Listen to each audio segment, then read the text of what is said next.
হিমকাদা, এই পুকুরটাতে 50,000 টাকা প্রাইজ আছে জানেন? পুকুরে এমন কি আছে রে মারা যে 50,000 টাকা প্রাইজ আছে নামলে? 50খানা কুমির আছে, যে নেমে ঘুরে আসতে পারবে সে প্রাইজটা পাবে। ওই দেখেন কুমিরটা দেখতে পাচ্ছেন, ওই দেখেন। ছাতাটা কি তোমার জন্য নিয়ে এলে তুমি?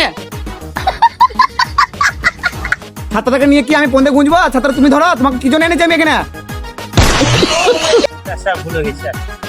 ভুল তো তোমার সবসময় হচ্ছে, আমি যা দেখছি। হাত পাগুলো সব ধুলো হয়ে গেছে, আমি হাত পাগুলো ধুয়ে আসি। স্যার সাবধানে ধুবেন, টেনে নিয়ে চলে যায় না কুমিরে।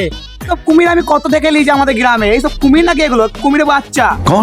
ওইটা মনে হচ্ছে কুমির, তোর শিকার করলে তো আজকে ভালোই হতো, আমার বউকে আমি গিফট করতাম। ছোট বাচ্চা খুব ফুটুনি মাছ, এক গুড়াল দিয়ে পানি দেবে। তোকে মনে হয় ধরলি হতো আজকে। যা ছোট বাচ্চা ধরে। ছোট বাচ্চা তুই এটা ভুল করে দিলি, তুই পানিতে ছেড়ে ফেরেন দিলি আমি কুমির ধরবো বলে। আমি ছাতা কাটতে পারি না বে। স্যার আমি মনে করলাম আপনি কুমিরটা ধরে নেবেন। ছোট বাচ্চা তা বলকে আমার ছেলে ফেলেন দিবি নাকি বে? আমি পানিতে ছাতা কাটতে পারি না কো।